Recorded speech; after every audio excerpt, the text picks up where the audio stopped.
Hey guys, it's investigative journalist Chaperone here, and today is a very big day, because today is the day that we expose the truth. Welcome to the Great Awakening of 2025. Here's an exercise. Close your eyes and think of everything that's gone wrong in society over the last, few years. Probably since you can remember. Probably maybe since you were even born sometimes. But mainly since you joined the internet or since you got your first phone. Gender wars, culture wars galore, male loneliness epidemic. Everyone's lonely, everyone hates each other, incels on the rise. No one's socializing, political debates and fights and hatred and vitriol, people getting assassinated, birth rate declining to extinction as well. War here, so much division, so much lack of trust, low trust society. Year by year, everything seems to be getting worse. It's like incel this, feminism that, whatever. It feels like the world is ending. And you're right, it kind of is. Everything is kind of getting worse. Everyone's getting more angry, less happy, lonelier, sicker, more disconnected, more isolated. If you think about it all, it's all by design, isn't it? Or at least it seems that way. A very clever and nefarious actor has kind of been at the top, intentionally propagating all these divisions and ideologies and distractions. It's so obvious. If you look at all the things that have gone wrong, there has been a very clear and obvious common denominator behind almost all of it. The elite cabal that has been subverting and destroying society for their own gain for years now, leaving us in the ruins of their white and blue colors. That's right, it's Facebook.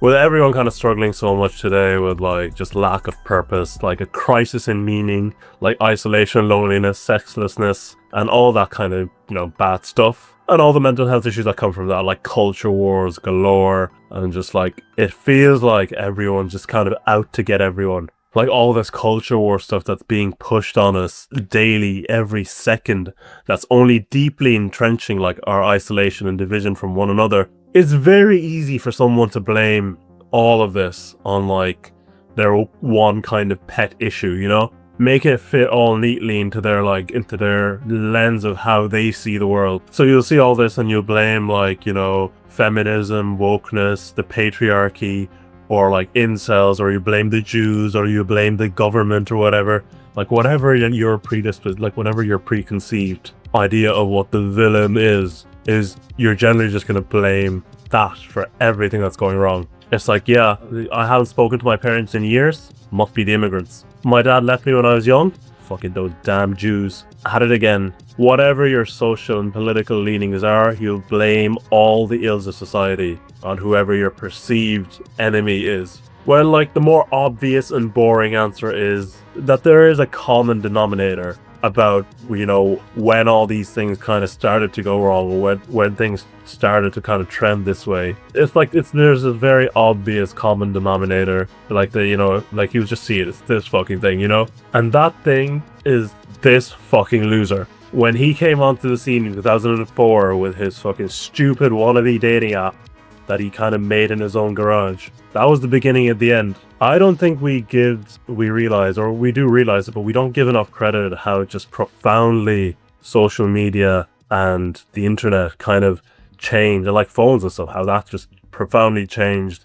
everything in such a short space of time. It's probably been the most rapid change in human history, probably. I remember, I'm 26, I remember phones really kind of started to take over and become all consuming, and social media kind of started becoming a big part of everyone's life when I was around maybe 12, 13. For a lot of people here, it might their entire lives they didn't know any different. But literally in the space of 20 years, everything just so profoundly changed. And I don't think that's ever been a thing in human history, really. But I have the sort of a vague memory of how things were before kind of the takeover, when I was a child and stuff, and yeah, it's just so profoundly different. But whenever we make an analysis on why these things and social interaction and why everyone's lonely and why everything has gone wrong, we kind of miss this thing. And it's Oh, like, did you notice that it wasn't until, like, this feminist organization kind of took over, and like that's when things started to go wrong and the birth rate started declining, because it's when this government, well, actually no, people also used to just get way more sunlight back then, weren't hunched over on a fucking screen every single day. The average amount of daily interaction you'd have with people back like 20, 30 years ago would have been like, what, maybe 20 a day? And now it's like, what, maybe 1.5? And that half was like your imaginary friend, and that other one is your AI girlfriend. Like, motherfuckers will commit their entire lives to staying indoors through the screen, arguing with strangers over dumb shit, and playing video games, and getting zero sunlight all week, and then blame fucking Klaus Schwab and the World Economic Forum for why they're so fucking sad and lonely. It's kind of a big thing that we miss, It's like sure, did a particular ideology or feminism or incels kind of become a thing, and that ideology spread, and that might have had an impact, sure. But we're also just fundamentally, as animals, are acting in a completely different way due to the invention of technology, social media, phones, all that kind of shit. Do you not think the most rapid and fundamental change in human communications, probably in history, do you not think that maybe kind of changed things a little bit, maybe? Like, I want you to think, back in the day, right, back like when I was a kid and stuff, like, if you wanted to meet up with your friend, you kind of just had to like go out and either call their house phone if they had one, but then just go out to their house and fucking knock on the door and visit them and hope they were around. And then if they weren't around, or if they were busy or something, you just kind of made the fucking awkward walk of shame back home, or like, ride of shame on your bike or whatever. That's like unthinkable to most people now. Like, if you wanted to meet up with a big group of friends, you were just like, okay, you organized beforehand, being like, yeah, let's meet up tomorrow or this day at this time, at this place, and just hoped that everyone remembered. Now it's like everyone's in group chats, everyone's just constantly online and stuff, and it's so easy if you're feeling lazy to just be like an hour before, just send a text being like, actually, I can't make it, guys, I'm busy. And it's like, whereas like before, you'd have kind of felt an obligation to follow through with your promise, because you couldn't just like send a message into the group chat like 30 minutes before being like, sorry guys, I'm bailing, haha. Like, there was a stronger sense of obligation to like your words and promises beforehand, like, unless it was like a serious emergency, I swear kids all have like virtual like friendship groups and relationships now. It's like, I've seen kids who never leave their house. I'm talking like teenagers, they never leave the house for weeks at a time. All their interactions with their school friends or other friends are all through like gaming chats, or like online or social media or group chats, or like voice chat on whenever they're playing some fucking video game. And it's like, you're not learning how to be around real people there. It's like, what the fuck? Almost everyone I've spoken to, I noticed myself, is like, kids you don't see like back in the day, whenever there's good weather, every corner you'd see like kids and someone like they're playing outside all the time, and like it's just the streets are full. It's like nowadays everyone I talk to is like, yeah, they notice. It's like there's no kids really playing outside anymore. It's weird. Outside of school and college environments and that kind of thing, nobody's really meeting each other.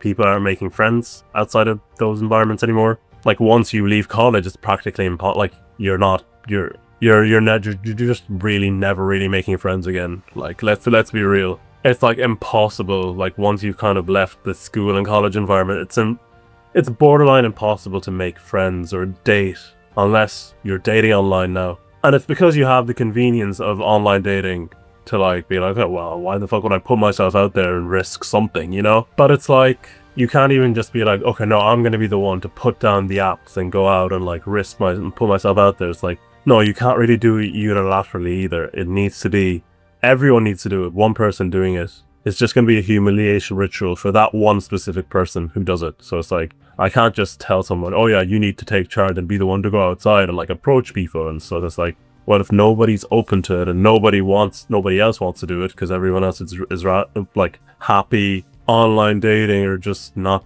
talking to people, it's like, why would I unilaterally disarm and go out and do it? It's like, no. Like, it's now just much more easier to just stay in your own bubble and just to stay and watch Netflix and be entertained by that from the comfort of your own room, rather than going out to cinema and watching something and having that collective experience of watching this new movie that came out around other people, or sit with your family and friends at the sofa or at the living room and watch this one thing that comes out that everyone's watching at the same time in the whole country or the whole city and stuff. And that's just not really a thing anymore. Everything's on demand. Everything's like, oh yeah, I'll record it, or I'll get on Netflix and I'll watch it in the comfort of my own room, alone, with snacks by my side, on my bed. It's now easier to just go home and order some Deliveroo or Uber Eats rather than go to that like work dinner that, you know, you could or you might have gone to before, or go to like that community dinner or community event or like whatever. There's no incentive to even host these things anymore, like work dinners and stuff, when it's just easier to go home and just deliver food to yourself. Everything's so convenient. It's easier to go home and just scroll Instagram or Twitter and just depress yourself 24/7 with like constant news and fights and debates and stuff, rather than, you know, going to meet or get to know your neighbors or your work colleagues or your teammates in a sports club or whatever. Not to mention Instagram and dating apps have now made dating, or like has now made genetics and like looks basically the number one thing almost when it comes to dating. They're now probably the most important thing more than anything when it comes to like your love life, essentially. It's like, not to sound blackguardy, but it is becoming more of a genetic lottery than it was before. Like I'm not gonna go as far and say, oh, it's impossible unless like you're genetically gifted, but like looks are becoming more and more significant, more and more important, especially for guys, because it wasn't as much a big deal for us before as it is like now, essentially. And it's just now another hurdle placed in front of an increasingly autistic and socially inept society. The standards for guys are through the roof, and now body dysmorphia is such a big thing, and it's being reinforced and like fed through looks maxing video. 20 years ago, your dating pool kind of used to be your social circle, your area, your friend group or whatever. Now it's your entire country and beyond. And when you have limitless options, you really have no options, because there's choice paralysis. You're always thinking, oh, there's someone better around the corner that I could always meet through some other fucking app. And let's be honest, the girl's probably thinking the same thing, and she probably has more leverage than you to do that. So it's like, it's going to be hard for you to find someone you want to settle with, but let's be honest, it's going to be harder to find someone who wants to settle for you as well. A girl can now ghost and like dump you at like the first sign of hesitation, being like, you know, she wakes up one day, it's a little bit too humid that day, and like she's in a little bit of a bad mood, and you sent one too many cringy emojis that day, and she's just like got the ick now, and she's lost interest, and she can just ghost you, because do you know what, like, there's someone better around the corner. There's someone better just a couple of swipes away. And not just girls, obviously vice versa. This works the other way around as well. And like, there's no consequences. There's no consequences for it, for just treating people like cattle, you know, because it's like, it's a stranger online. There's plenty of others, like millions of others that you could meet. And whereas before, there used to be consequences for doing that kind of shit, because the people you were meeting were largely people in your own town, in your own social circle, people who you knew that you were probably going to see again. So it was like, and there was more of an incentive to give people a chance, because like, there wasn't limitless options that are just a couple of swipes away. There was like a bit of urgency, because there was more investment. When you met someone, either through a friend of a friend, or through school, or through anything, there was a bit more of investment of being like, okay, I really need to make this work, or I really want to make this work. So you weren't like getting the ick as easy, or you weren't like at the first sign of hesitation throwing it all away. Firstly, because you knew you're probably going to see this person again because they were in your social group or your area, and like it wasn't just a stranger that you could throw to the wind. But also because you probably weren't going to get that many opportunities to meet people, because like there was no social media. Your dating pool wasn't your entire country. And now the insidious part of all this is that in all these like technologies and softwares, the algorithms and the incentive structures are just incentivized and poised to keep deepening these divides and to keep making the problems worse, because that's how you make profit. There's an incentive to keep propagating conflict and keep propagating all this. How many times, if like on a fucking like Instagram reel or Instagram explore page or TikTok, where you came across like a red pill video, and your eyes may have like lingered for maybe 2 seconds too long on like some red pill video of some guy hating on women, and now your entire For You page for the next week is just all fucking, you know, men versus women, red pill this, red pill that, feminism this, feminism that. Or like you lingered one too many on like some video, Ben Shapiro owning some shit, and now it's like all this compilations of libs owned. Oh, this guy owns the libs. Or you may have accidentally liked like a fucking video of some fucking feminist fucking hating men or some shit, and now you're getting just anti-male content or anti-right-wing content 24/7, and that's now all you're being fed. And it's like the algorithms are incentivized to make it worse. You're now being funneled into an echo chamber. All this extremist content of fuck all men or fuck all women or fuck this group, black versus white, especially men versus women, that seems to be the thing that they get you with the most. The algorithms fucking incentivize you to keep watching this content, but it also incentivizes the people who make this content to keep making this content and keep profiting from it. In a world with increasing social media addiction, we have all been shepherded into these echo chambers where we're only kind of being reinforced all this messaging, and we're only given the worst possible portrayals of the other side. And because now everyone's online, everyone's addicted, there's less social interaction, there's no like real life experiences to counteract this negative portrayal that you get of this other side, whether it be the other gender or the other race or the other whatever. Now we're in echo chambers where we only tolerate the people who think exactly like us or look exactly like us or have the exact same worldview. And all of a sudden it's like you can't tolerate being in a space with someone who's a little bit different. So now when you're chronically online, you can kind of select for that. You can specifically select for like all the people you interact with, all the people you're friendly with, or in your like online Discord group or whatever, all those people now think the exact same way you do and have the exact same negative idea of the out group that you do. Beforehand, being in the real world and having to interact with different groups of people of the opposite sex, other races, other communities, different lived experiences and points of views, kind of being in that world kind of acted as like it would have acted as like an effective counterbalance to radicalized worldviews. It would have acted as like a natural kind of moderating effect on your worldviews, because now it's like you're not just being shown the worst and most cartoonish portrayals of what the other side is. Whereas now you can kind of select for a social setting or a social space where the only messages you're hearing are meta trash, fuck the patriarchy, men this, men that, it's base and cool to shit on men all day, yay. You can basically have all the harmful and fucking stupidish and all the fucking stupid opinions you want without ever having to confront any real cognitive dissonance of like interacting with a real person, a real guy who might not be all these fucking things that you've kind of built up in your head about men. You've avoided ever having to reckon with any cognitive dissonance because you've selected that the only people you ever interact with